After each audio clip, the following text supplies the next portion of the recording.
800-239-9569 if you want to get in. 800-239-WJOX. We're going to continue this conversation on teams that may not know how to win, teams that maybe find ways to lose. I actually think those can be different, by the way. We try to categorize those together and say that they're the same, but I don't think that they exactly are. And why are teams maybe there? More so now in college football than they have been. Let's just start with that, Greg, because we didn't really get your thought just on that piece of it. Do you think there are more teams that just don't know how to win? They have the talent. They're in position, both situationally and fundamentally, in game, opportunities to go take the lead late or score late and then hold on and get a win, but just can't do it, or have that lead late and find a way to lose it. Do you think that there is more of that in college football right now than we've seen in the past? It feels like it. I don't know if it is, though. I can't quantify it with numbers. I can't quantify. I don't think we would ever be able to. Yeah. This is why it's a good conversation. I mean, maybe if somebody had a stat on blown leads, or teams that had a lead in the third or fourth quarter that still lost. Would y'all trust it because it feels a little PFF-y? It does feel piffy. Yes. Agree. Lost game rate? Lost game. They're 73rd in lost game rate. Blown lead rate? Blown lead rate? Here's the thing about it. I think the noise affects the guys too. I think that knowing if you make a mistake, I think there are more guys playing not to lose than there are playing to go and grind their way to a win. And partly because of the fear that comes with going back into the locker room, checking your phone, and getting all the notes from all your friends that you get, quote friends, that you get on social media in the event in which things don't go well. Hey, can I stop you right there real quick? Yeah. For people that just heard Greg say that roll their eyes or say, come on, it's not really a real thing. I had a coach earlier this year turn down a pregame interview because it was most likely going to be about whether or not a guy was playing. And the response that I got, and we weren't mad at it. I wasn't mad at him. I wasn't frustrated with him. I'm going to leave all the names in the school out of it. There was no negativity towards it with this exchange at all. He was very fair in saying that if I go in there and say that now, and then we go back, or I go say that then, and we go back in, and for halftime, and he's got those text messages, tweets, whatever it is. He goes, I don't want to do that to my team right now. So if you don't think what Greg just said was real, I can promise you, I have had an SEC head coach basically verify that that's real. Avoiding conversation early in games because didn't want agent, parents, as you stated, quote, friends, other people to get inside the kid's head that would then be shared possibly with teammates and be a distraction inside that game. So that is absolutely real. Anyone that says otherwise is not paying attention to the world. I mean, you cannot deny that the critics' voices are louder now. And I'm sure, conscious or subconscious, there is an internal fear of disappointing those that support you. And I think it makes you in some cases hesitant. And being hesitant is really not good for performing at a high level on the football field. So I think that has something to do with it. I know it sounds crazy. It's bigger picture, but just talking to people that are coaching these kids on a week in, week out basis, the very loud vocal minority on social media has an impact. Guys, I don't get on social. I'm 37 years old. I'm 37 years old, an adult with a couple good jobs. Not a man yet, though, because you're not 40. No, not a man. There. Someday. Eventually. I'm 37 years old with 3 kids. And I get off social media. I have gotten off social media and do not use it at all. Do not even know my own password to my social media accounts because it is unhealthy. I'm a better broadcaster. I'm a better dad. I don't have as much anxiety. and it's made my life significantly better. But good luck telling a 21-year-old to get off. That's all they've known. They've grown up with it.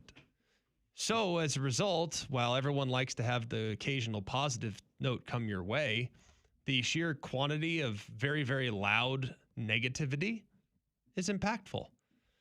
Like, even people that support the school that I went to are some of the most vocal and outspoken critics of me as a human being, challenging my character, challenging my professionalism. I know it's a 1% group, but it doesn't do me any good to read it. Imagine if I actually had to perform and play and make split-second decisions on the football field, knowing that in the event in which I messed up, I would have to hear about it from that very vocal minority. I think it has an impact on how guys perform. I think that's why we have more ebbs and flows. I think that's why we have more inconsistencies. And we have more guys making mistakes because they're trying so hard not to make mistakes throughout the course of a game. I've had coaches coming out of halftime. For those that don't have an understanding of this, what I do and what most sideline reporters will do after halftime, because you get the halftime interview going in, we will have sort of a walk and talk, we call it, with the other coach as they come out of the tunnel. And we'll ask about adjustments, playing time, what you want to try to do, what you're going to see more of. I usually take 1-2 thing that I've seen either be successful for them or against them. What can you do to offset that? You need this guy get more touches. Is this guy out for the game? Can you confirm? Whatever. And I have had this season, Greg, multiple coaches reference individuals that were struggling at halftime because of their first half performance. I've never had that in all the other years of my broadcasting. Yes. Never an emphasis on one guy struggling because, he fumbled the ball or threw an interception or anything like that. Never. Yeah. This year I've had multiple say, we got to figure out what we're going to do with so-and-so because, this happened and I don't even know where he is. Yeah. How many times has a player's performance, and I hate to pick on Jackson Arnold, but think about how different he was prior to the fumble against Georgia, how different he was in the first half of that game prior to that play versus the second half of that game after that play. Think about how different that guy was. How was that even the same player? The guy was playing fast. He was playing effective. He was accurate. He was decisive. He was taking off and running. He was using his legs. He had a swagger about himself. Then he makes a mistake, and I'm sure I can't even imagine what his social media looked like at halftime of that game. And when did he make it? Yeah, right before the half. And I'm not saying he looked at his phone. I don't know if he did or not. I have no idea. But I do think whether you look at your phone or not, the level of criticism that's being rained down on you. Why not? Because you've lived, you look at your phone at some point. That's why I don't know. I don't engage in it. I don't get on social media. Because I frankly could care less what anyone says about me. I have a job to do. Multiple. So I really don't care. And I think one of the best things that they said is one of the best things I learned is in talking to people about making that decision. It's not easy to do in our line of work. Social media can really help your career. I frankly don't care. And I've sacrificed a few things because of it, but guess what? It's fine. I can live without it. But here's the thing is other people's opinion of you is none of your business. But that's a very hard thing to think about when you're a 21-year-old kid, when you want to please, you want to do well, you want to play well, you want to perform, you want to win, you want to go to the NFL, you want to do all these things. These kids are good kids. I really believe that. So just hasn't materialized for some of them. And that's why I think that you see ebbs and flows in performance that are so significant. Watch Arch Manning last year versus this year. He was unbelievable last year. The reps were incredible. Some of the throws he made against Mississippi State last year, some of the throws he made against UTSA, he was like, goodness gracious alive, this guy's unbelievable. And then you watch him after he gets hit a couple times against Ohio State. Took him a little while to bounce back. Now I think he's finally getting into form, but it's taken him a few weeks, right? He's also a young player. So I think that's a very real thing, Cole, is the criticism is heard now, and it's harder to play free because you know what people are probably saying about you on social media and other platforms. They would be one of the anomalies to me in this entire discussion. And you brought up something a moment ago about your social media usage and that saying that you didn't care. I wonder if that term or phrase is applicable with this conversation. guys getting paid, guys having less allegiances to their teammates, their school, their logo, their locker room, their coaching staff. Do they, point blank, do they care as much? And honestly, it's not pointing a finger because I don't think it would be intentional really. But think about any either line of work, group of friends, club, team you've been a part of in your life. The longer you did it, the more you cared about it. I mean, I cared about the guys in my locker room because we came in, we went through all the stuff that freshmen go through. We went through all those off-season programs. We went through a coach getting fired, an interim coach not being rehired, a new coaching staff coming in. All they tried to do is grind us to the ground and get us out of there for a year. And we had some good times in there also.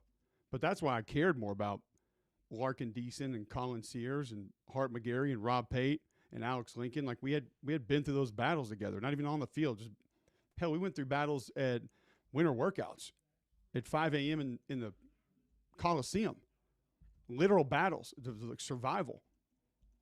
Now a new guy comes in for 6 months. Do I really care about him? Cool, he's helping us maybe win some games, but it's like, do you care about him? How can you care about him? You don't know him. How do you? And you get in there, you hear some of these coaches talking about, we got 35 new guys. We got 60 new guys. How and why should people care about that? I mean, I know you care about winning. We all want to win. But that goes back to what you said earlier, Greg, that the roster movement and that part of that, it almost forces tunnel vision. So that takes us away from what we need to be. Because if I'm a guy that comes in and I say, man, I got to get my bag. I got to go out and catch 50 balls this year. I got to get to the league. And you know, this is a better O-line. This is a better quarterback. This is a better system. It's going to be better for you. But what did you tell yourself coming in there? I have to go do these things. Okay. Well, then next guy says the same thing. And next guy says the same thing. They're all just worried about going and doing their thing. And they don't know that, hey, run this go route as hard as humanly possible because that's going to open up the dig behind you and clear out a lot more space to get the first down yardage that we need to continue this drive that will give us more chances to go down and get the points necessary to win this game. Fair. Because the chances of us just hitting you on this go ball are about 20%. Maybe less. The chances of us driving down and getting that game-winning field goal are probably 50%. But can you sell guys on that? And I don't know the answer to any of it. We're not pointing fingers at anybody. But Texas is interesting because take the Ohio State game out of it. I would ask this question. How have they been able to do what they've done? Most people would say should not have defeated Kentucky, should not have defeated Mississippi State.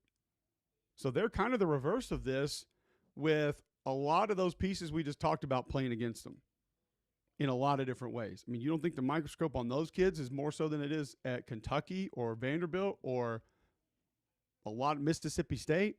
Heck yeah, it is. Specifically with one of them. Yeah. And then what does that do to the locker room?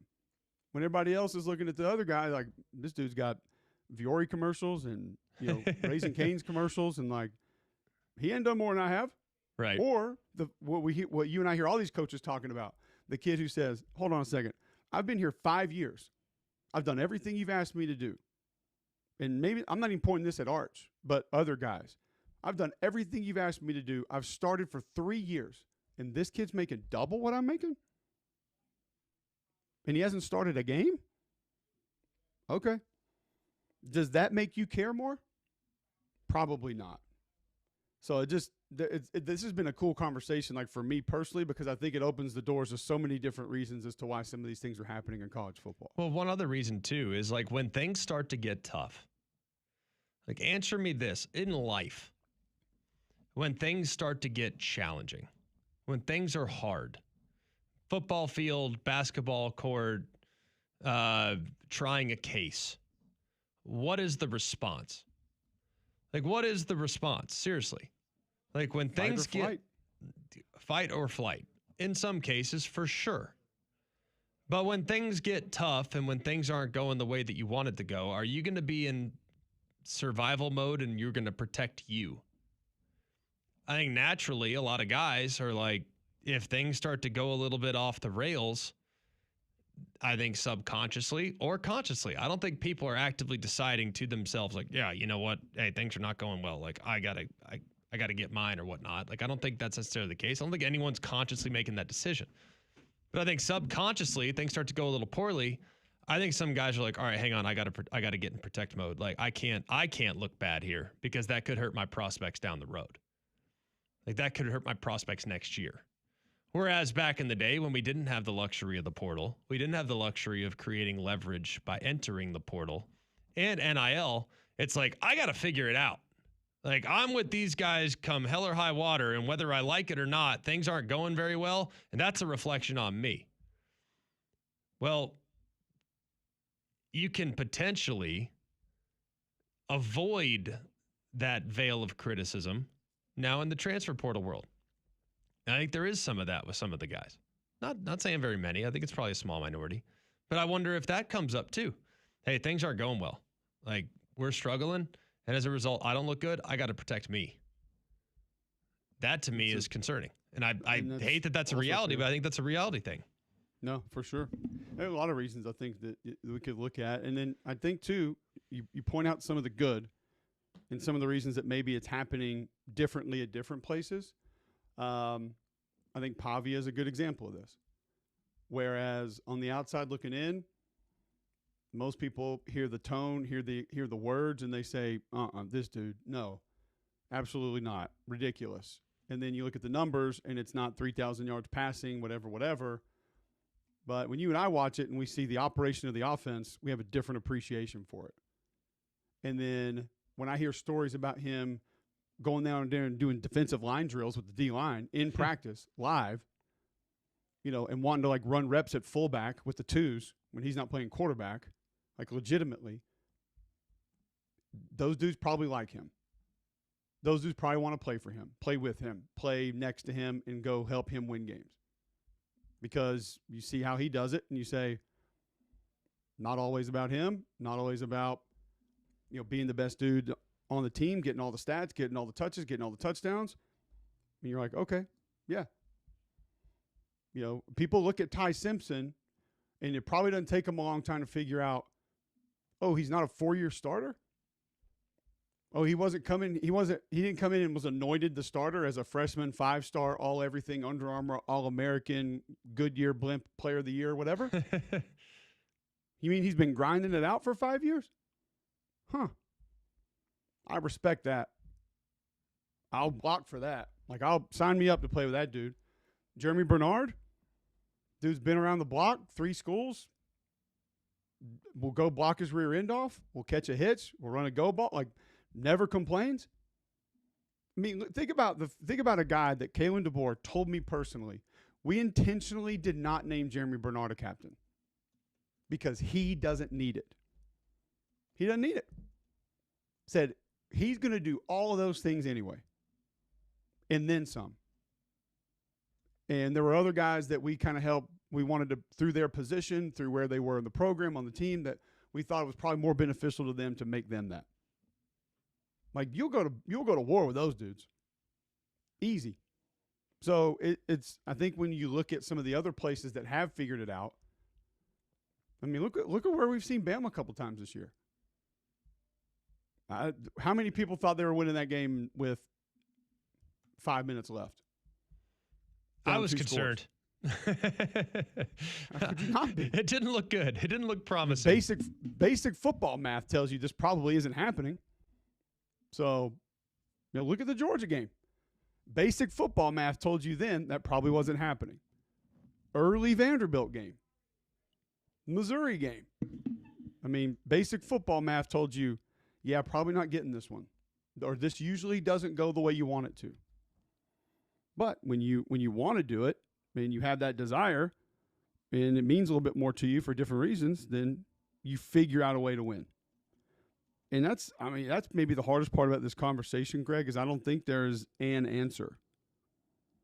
Like we can't, like you said, there's no PFF formula for this. And then, so no other coach can go to the other coach and say, how'd you do that? Because I've told people last year when people said, Diego Pavia should get in the portal, he'd be worth $1.5 million. I'm like, not without Tim Beck, he wouldn't. And not without Jerry Kill, he wouldn't.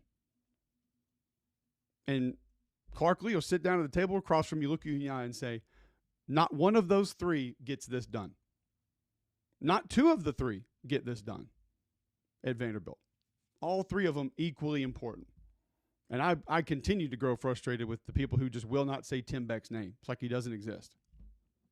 Jerry Kill, Diego Pavia. Like, there's another one calling the plays over there, guys. He's drawing up the offense. That's doing all the cool things. He might deserve a little credit too. But once again, those guys have been through, think what they've been through together. Freaking New Mexico State? Yeah. You Recruiting think a they kid out don't of junior appreciate where college? they're at? Phew. I've been there. I've seen it. 100%. I mean, it's a very cool conversation to think about. Why are some teams in this spot, can't dig themselves out of it? And it's why when you and I have talked about this LSU job, and two things continue to come to mind for me. Likability and relatability. Now, do you have to coach? Of course. Do you have to recruit? Yes. But everybody I talk to, those are the reasons you're able to recruit. Likability and relatability. Guys, there's a reason Jeremy Pruitt's an elite recruiter. People like him, and he finds ways to relate to them. The guy can barely speak English. I mean, he's one of the best recruiters to ever do it. Because the guys like him, and he finds ways to relate to them. I mean, I've talked to a lot of really good recruiters, and I'm like, how do you guys do this? I don't know how you recruit these guys. Like, man, all you got to do is just find stuff to talk to them about, things that they want to talk about. I'm like, good luck. That's why I'm not doing it. So it's interesting, man. I don't know if this changes. I don't know if this means more for other teams that have figured it out. I don't know if it means more for the teams that can't figure it out, that they're never going to be able to get there. We don't know.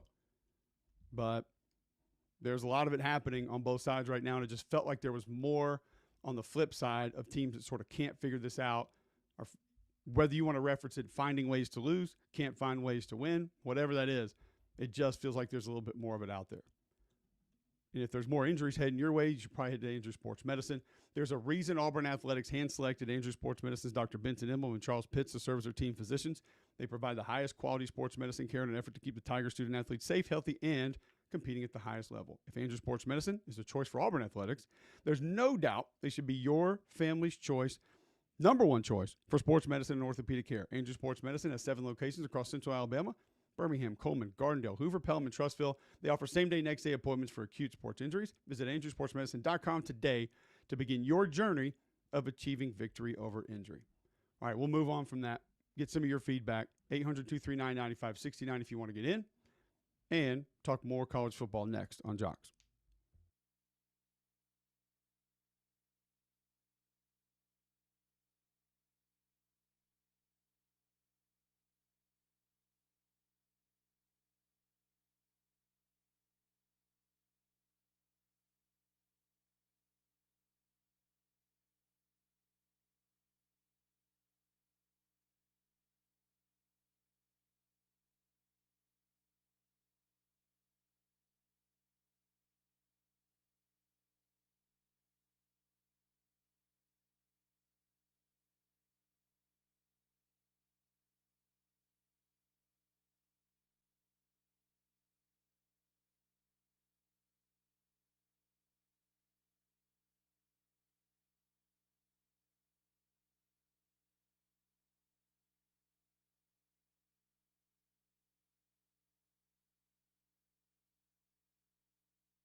All right, welcome back in. McElroy and Cubelic in the morning.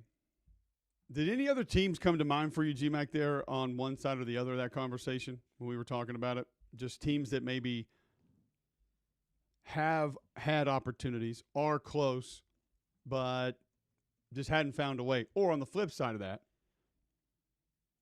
do find ways to win games. Well, Be able to create things late.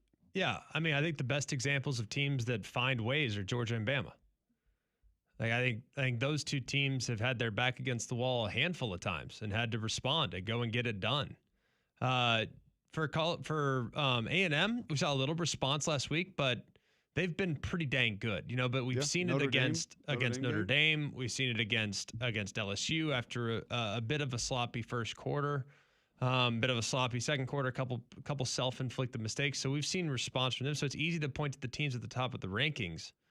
What about Georgia Tech? They've been in a couple tough spots, I feel like. Yeah, they've been in a couple tough spots for sure. And it hasn't necessarily always been easy, but they've made some plays. Like the margins are thinner. You're going to have a staff that can compartmentalize disappointment. You're going to have players that can compartmentalize disappointment and respond. And that, I think, is more important now than ever before because the response is extremely important. But let's be real, man. Auburn's one of the worst at it the last 2 years. And I don't know why. I can't put my finger on it. But my own personal interpretation of Auburn is that things fester at Auburn.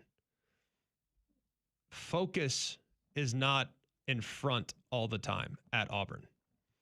And that can be from the players, that can be from the coaches, that can be from the athletic director, because I saw the athletic director on the field, and I love John Cohen. I saw the athletic director on the field yelling at Ken Williamson, the referee, on the way to the locker room prior to the Georgia game going to halftime. What are we doing? Like, he's a coach. Yes, you can be frustrated in the moment, but guess what? When that play and that moment is done, it's done, man. Like, my focus is in front of me. My focus is on the next play because what just transpired is disappointing and it hurts and I disagree with it. But guess what? What's done is done. I have to move on. And I feel like sometimes with Auburn the last couple of years, the festering of disappointment has led to more disappointment and or more mistakes and or dwindled focus.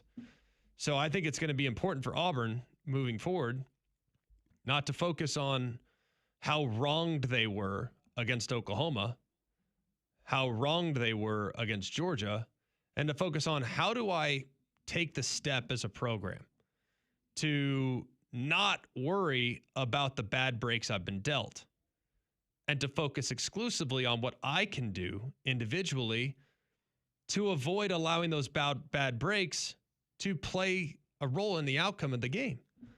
So that to me is growth that I think can be had at Auburn. I think it's actually quite doable. It's just going to require a slightly different approach to disappointment along the way because disappointment will happen throughout the season, man. There's just too many hard things that happen.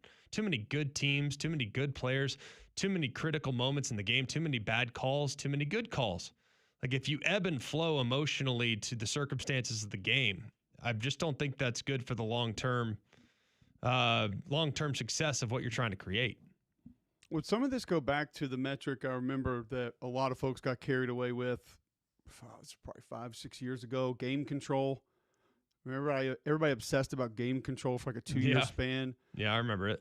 I don't know, I don't know what went into it. I don't think I've ever bought into it, so I never paid close attention to it. But it sounds like part of this would be that. But then, like you mentioned with Georgia, you mentioned with Alabama, I would imagine their game control would not be towards the top in the nation based on where they've been in a couple of those games, be it early or even late in a few of them. I can't imagine Georgia Tech's game control would be elite by any stretch of the imagination. They've had to battle. Vanderbilt's game control has not been good. I mean, hell, they were, if I'm not mistaken, they were down at the half earlier this year to Charleston Southern and or Georgia State and Utah State. Not down at the half of all three, but there was one or two of those they were down at the half, or I know down late in the first half, maybe third quarter. Yep. So their game control hasn't been great. Georgia Tech game control is 27th.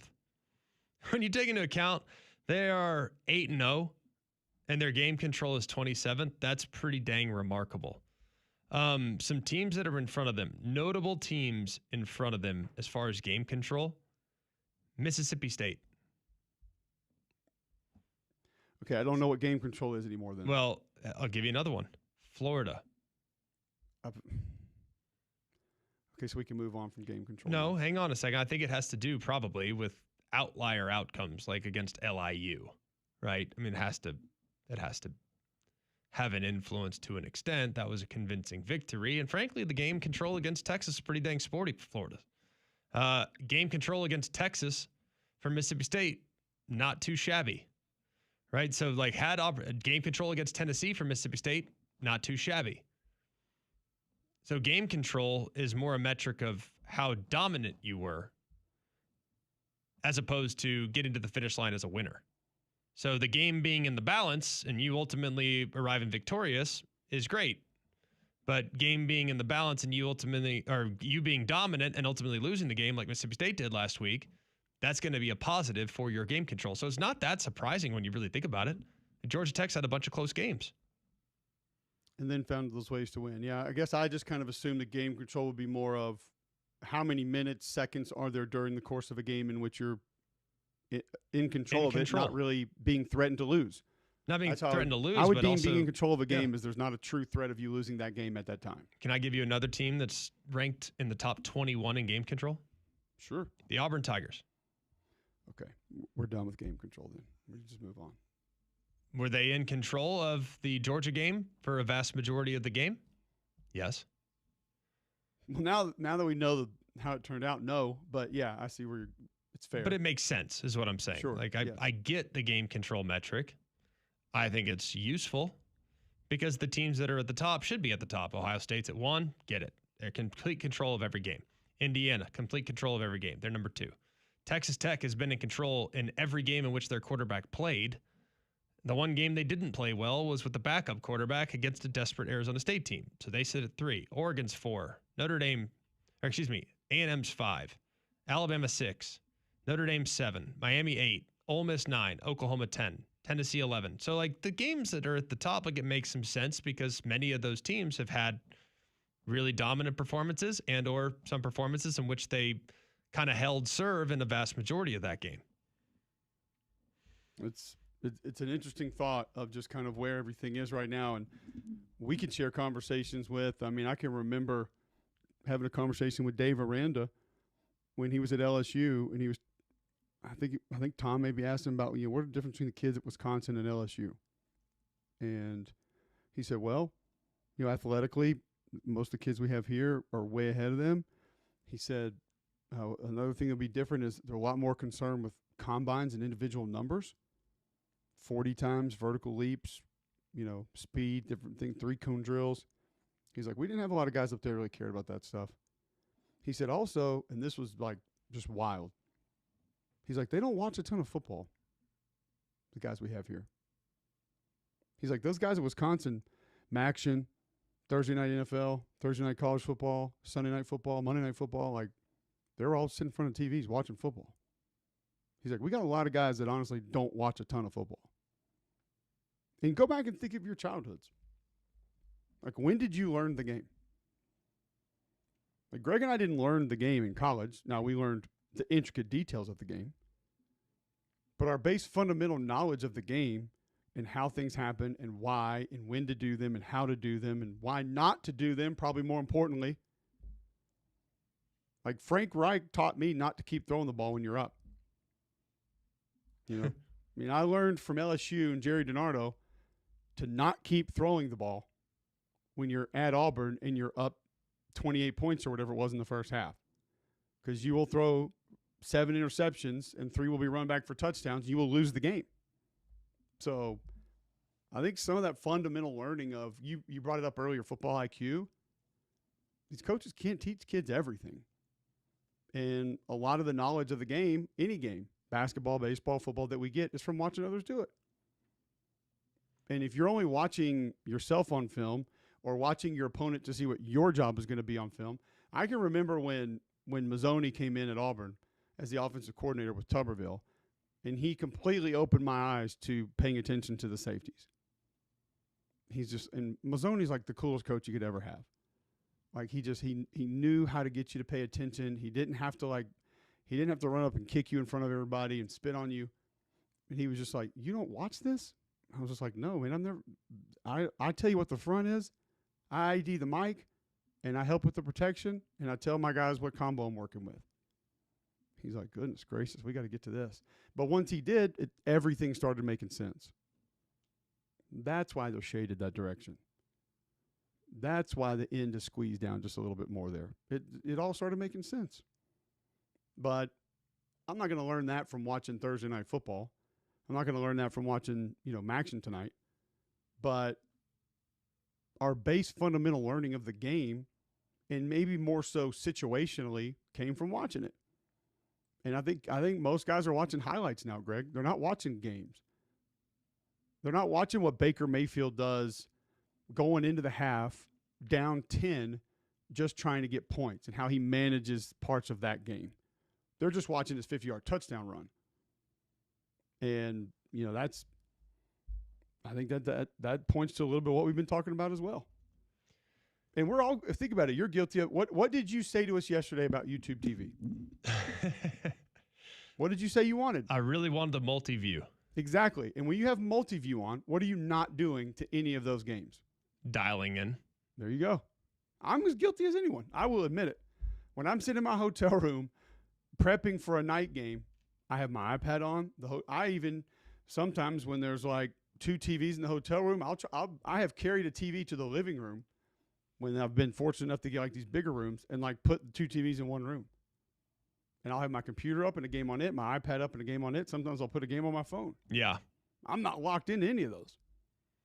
So, but I think about this though. Like, and honestly, like I'm very grateful. My dad played college football. So like that was helpful. Albeit he played offensive line, so he knows nothing about football.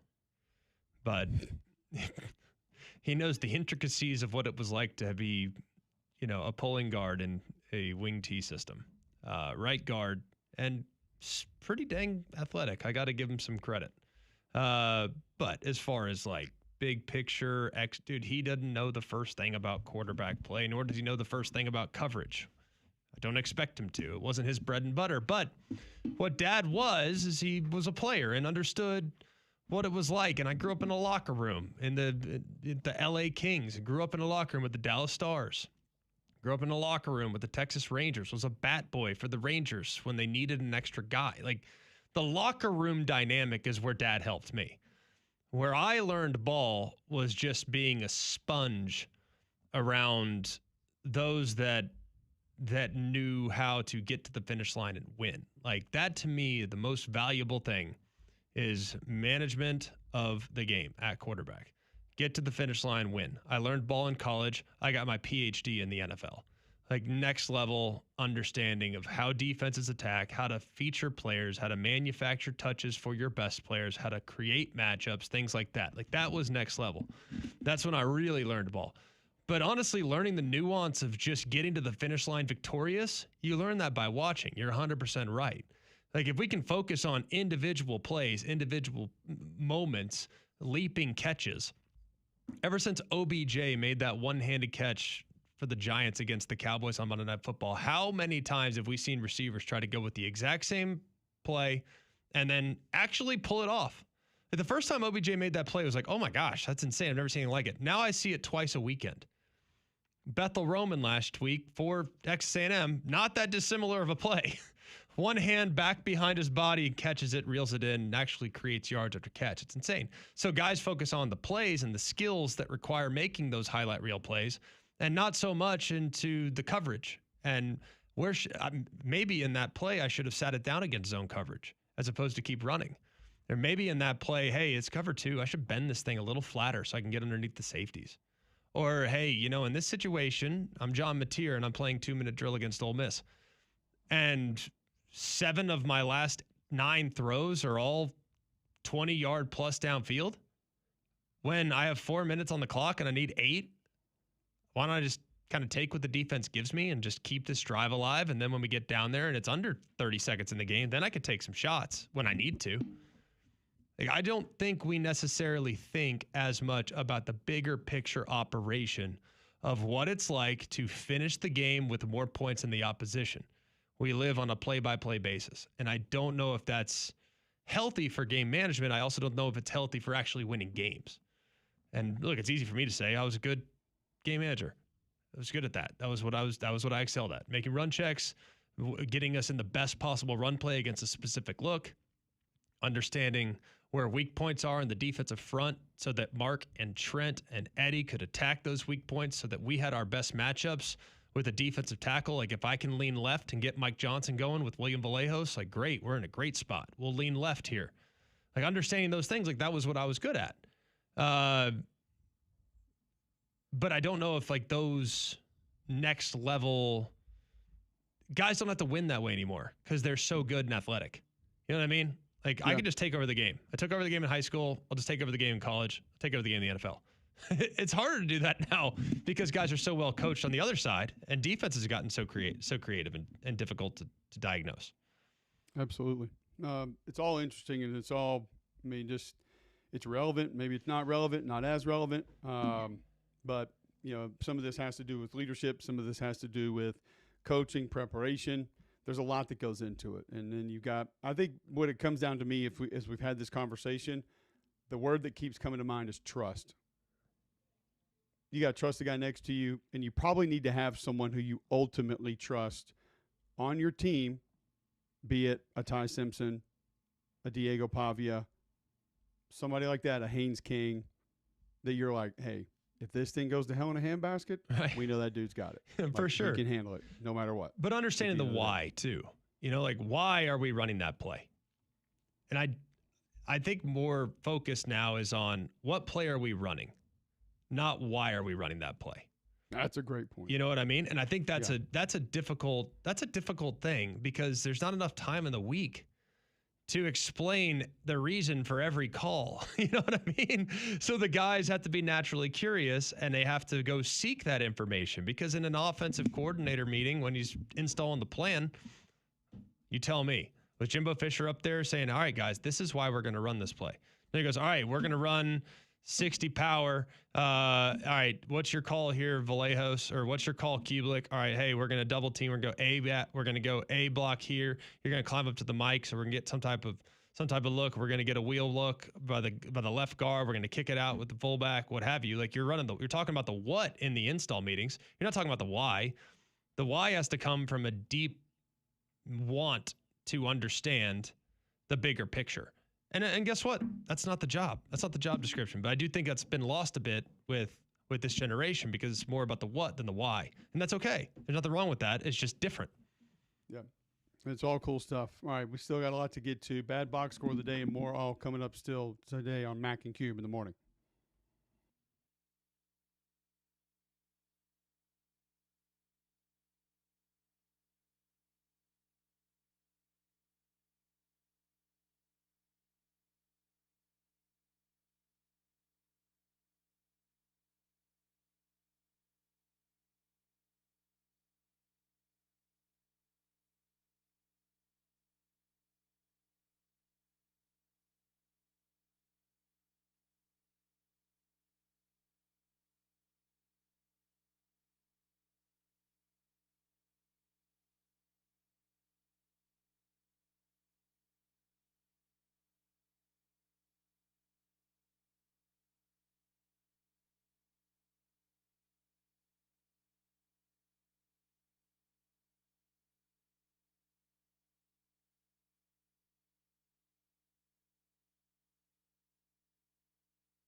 All right, welcome back in. McElroy and Cubelic in the morning. We'll get to our bad box score of the day on the other side. First, I'll tell you about Gusty Goulas and the Gusty Goulas Group. If you're looking to get into a new home here in Central Alabama, you need to contact Gusty Goulas and the Gusty Goulas Group. Brokered by eXp Realty, they invest thousands of dollars in the latest tools to help you market, help you get rid of your home, help you make your home more attractive to buyers. Over 850 five-star Google reviews. You can trust Gusty's aggressive and proven selling system. He's got what it takes to attract those buyers to your home. Trust me, I know.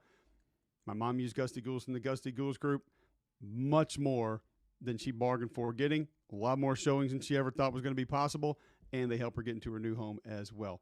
More than 3,000 home buyers and sellers in the greater Birmingham area have trusted Gusty Goulas and the Gusty Goulas Group. So do this.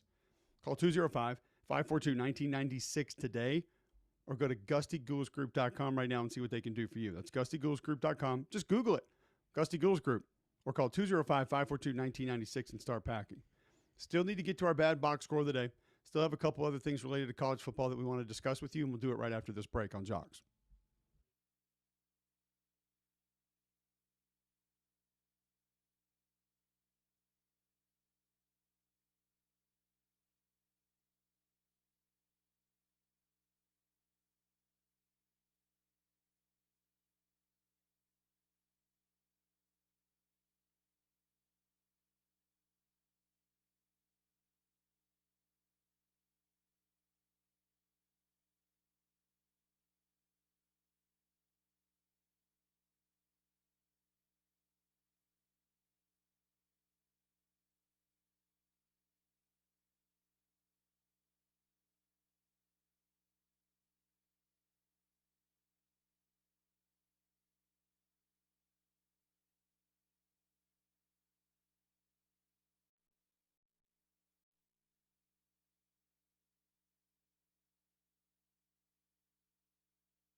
$9:51, Wednesday, October 29th, right here on Jocks. Get to our bad box score of the day here in just a moment. But just thinking back on this conversation we've been having, GMAC, and kind of eye-opening in different ways on college football, where it is today, what's happening around it, maybe why some of the certain things are taking place at different programs. And I don't know if it's helped us gain any answers as to how to offset, prevent, change some of these things.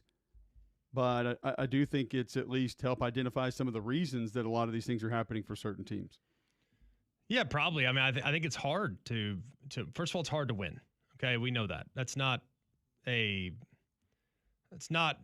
impossible thing to come to, is that it's hard to win, first and foremost. Secondly, I think you got to do a lot of little things now that you did not have to do back in the day.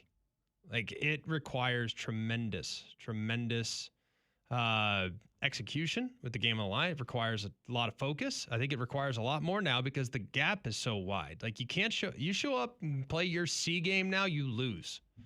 Like it just doesn't happen anymore. I mean, you have to play well to win, and that's hard to do. It is.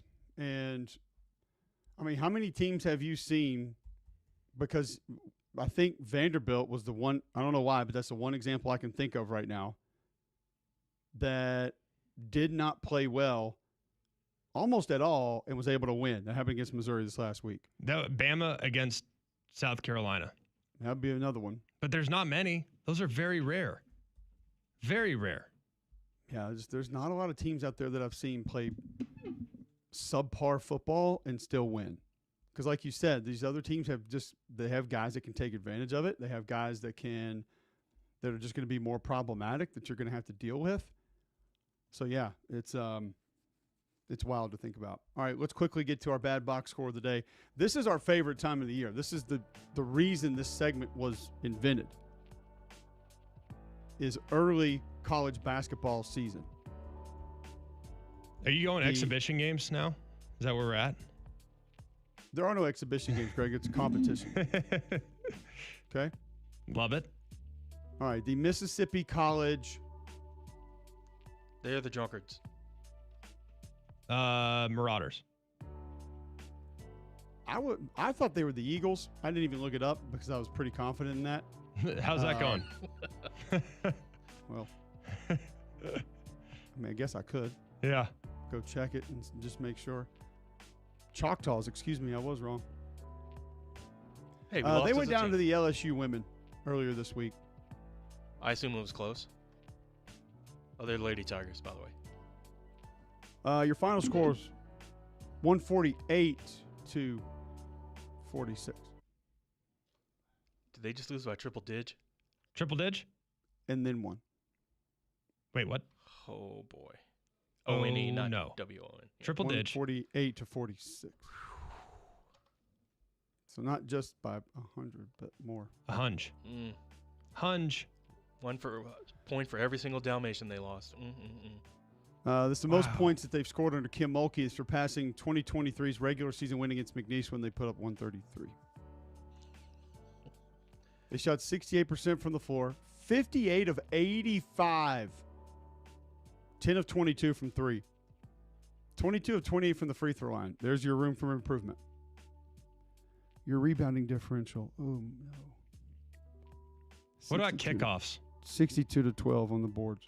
Is there a kickoff stat in the basketball box score? It'd be bad if it was. LSU had 20 offensive rebounds. Not great. Yeah, it feels like kind of, They had 7 players in double figures, by the way.